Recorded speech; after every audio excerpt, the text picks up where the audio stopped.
അസ്സലാമു അലൈക്കും വറഹ്മത്തുള്ള. സത്യവിശ്വാസികളെ, നമ്മുടെ ജീവിതത്തിലേക്ക് സാമ്പത്തികപരമായ എല്ലാവിധ ഐശ്വര്യങ്ങളും വന്ന് നിറയുവാൻ ഓതേണ്ട മഹത്തായ ഒരു ദിക്റിനെ സംബന്ധിച്ച് പറഞ്ഞു തരാം. സമ്പത്ത് എന്ന് പറയുന്നത് നമ്മുടെ ജീവിതത്തിൽ ഒരു മുഖ്യ ഘടകമാണ്. നമ്മുടെ സ്വന്തം ആവശ്യത്തിനു വേണ്ടി മറ്റൊരാളിൻ്റെ മുന്നിലേക്ക് കൈ നീട്ടേണ്ട ഒരു അവസ്ഥ അത് നമുക്കാർക്കും ചിന്തിക്കാൻ പോലും കഴിയുകയില്ല.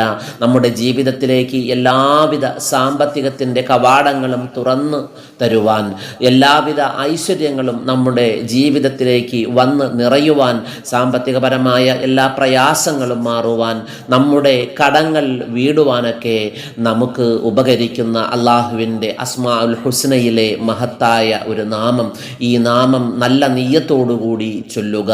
അള്ളാഹുവിൻ്റെ അസ്മാഉൽ ഹുസ്നയിലെ മഹത്തായ ഒരു നാമമാണ് മാലിക് എന്നുള്ള നാമം.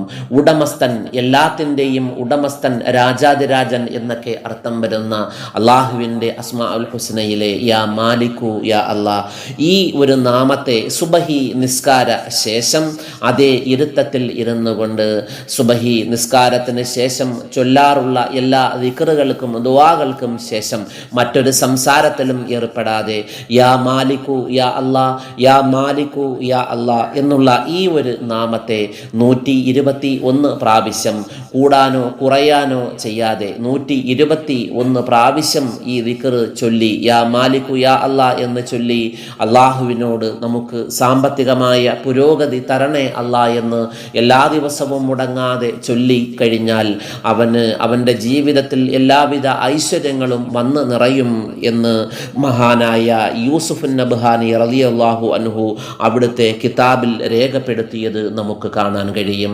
അതുകൊണ്ട് സാമ്പത്തികപരമായ പുരോഗതി ലഭിക്കുവാൻ സുബഹി നിസ്കാര ശേഷം യാ മാലിക്കു യാ അല്ലാ, യാ മാലിക്കു യാ അല്ലാ എന്ന് 121 പ്രാവശ്യം ചൊല്ലി അള്ളാഹുവിനോട് ദുആ ചെയ്യുക. അള്ളാഹു തആല നമുക്കെല്ലാം ഹലാലായ സമ്പാദ്യം തന്ന് അനുഗ്രഹിക്കുമാറാകട്ടെ. അസ്സലാമു അലൈക്കും വറഹ്മത്തുള്ളാഹി.